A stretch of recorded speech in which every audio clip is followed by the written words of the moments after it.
Hello and welcome to SWOG Academy. In this video I will make an in-depth stock fundamental analysis of the company Adobe. I will cover its history, business model, growth, profitability, balance sheet, valuation, and finally do the 3M analysis. So make sure to watch till the end of the video. Adobe was founded in 1982 by John Warnock. Its headquarters is in San Jose, California in the US. Its current CEO is Shantanu Narayan. He has been the CEO since 2007. The company has around 30,000 employees worldwide. It has a $212 billion market cap. Its stock is trading around $459 at the time I'm making this video. Adobe, a leading software company, operates on a subscription-based software as a service business model. It provides a wide range of creative software solutions, including Adobe Creative Cloud, Adobe Document Cloud, and Adobe Experience Cloud, serving professionals and enterprises in various industries. Adobe's evolution from traditional software sales to a subscription-based model has been a pivotal strategy in its sustained growth and success. Adobe offers an extensive suite of software products, catering to different user segments. This includes software like Photoshop, Illustrator, InDesign, Premiere Pro. They also provide marketing, advertising, analyzing, and commerce solutions for enterprises to enhance customer experiences. Adobe transition to a subscription model began with the introduction of Adobe Creative Cloud. Instead of purchasing perpetual software licenses, users pay monthly or annually for access to Adobe software and services. This model ensures a recurring revenue stream and encourages users to stay updated with the latest software versions and features. Adobe grew its revenue from $4.14 billion in 2014 to $19.4 billion in 2023, a 4.7x in 10 years, resulting in a 17% annual compound rate. Very impressive. As mentioned before, and as you can see in this graph, the majority of Adobe's revenue is from subscription or recurring revenue. This means that in a worst case scenario, if the revenue stops growing, the revenue will stay on the same level and will not decrease.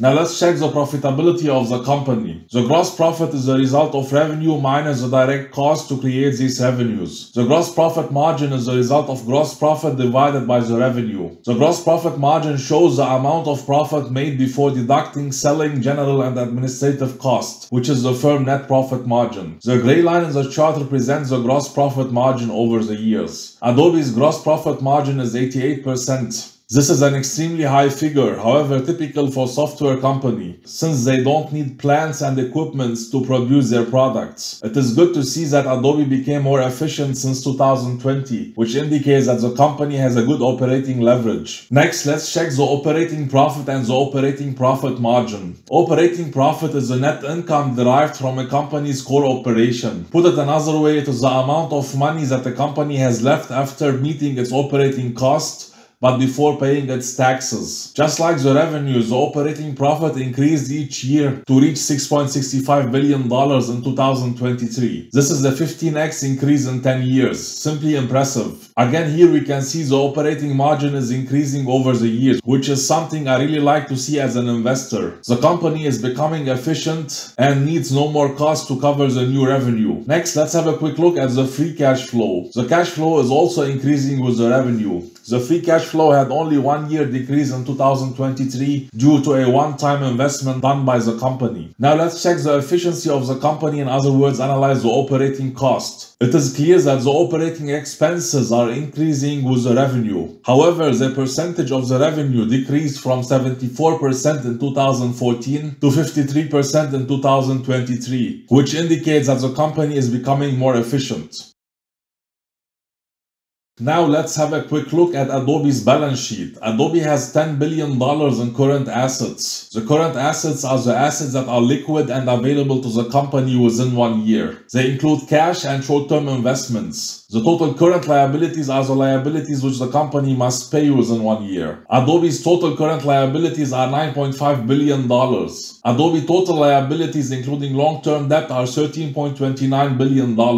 By calculating the current assets minus the current liabilities, Adobe is left with $0.5 billion cash on its balance sheet, making the balance sheet extremely strong and healthy. Adobe can use this money to buy back stocks, invest in the company, or to buy another company. Adobe has $2.13 billion in long-term debt. However, the free cash flow is around $7 billion. This is absolutely okay.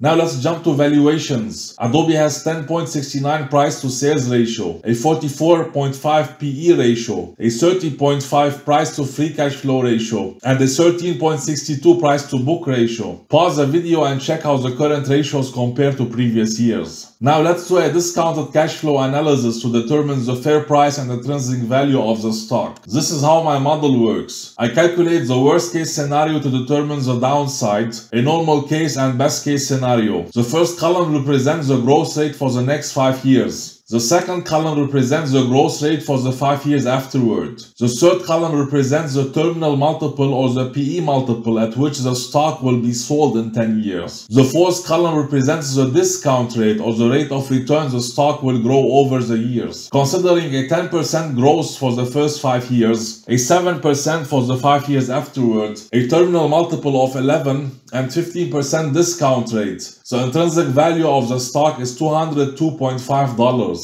Adobe is trading at $459, more than double the intrinsic value. Now let's check what analysts think of the company. The average analyst estimation for the stock is $611, which is higher than the current stock price of $459, which means analysts are bullish on the company. Most consider Adobe as a buy or a strong buy. Finally, the 3M analysis, 1M for moat, 1M for management, and 1M for margin of safety. Adobe has a strong moat. Most clients that uses its software will stick with it. It is a big headache to switch to another software. The users have to learn a new software and all the data and databases in the company must change. Management have done a great job growing the company thus far. The growth is mainly organic with minimum use of debt. Furthermore, management are doing shareholders-friendly shares buybacks. As you can see in this chart, the number of shares is decreasing every year. Finally, for the margin of safety, Adobe is trading at a premium price, more than double its intrinsic value. Smart money is buying Adobe. As you can see in this table, Adobe is owned by many value investors. However, it is important to mention that Adobe is not a major position in their portfolio. The highest portion of Adobe in a portfolio is 3.31% for Poland Capital Management. This is probably due to the high valuation of Adobe. In conclusion, Adobe is a great company with a great future. The company has recurring revenue, healthy growth, a good moat, and good management. However, the problem I have is with its valuation. It is simply expensive and starting to mature. My investing style is looking for great businesses with a fair or cheap price. Adobe is great, however not cheap. So I will keep it on my watch list and wait for the market to crash or for a correction to take place. Then I will buy Adobe. If you have found value in this video, please give us a like, this helps a lot. And consider subscribing. Thank you very much for watching.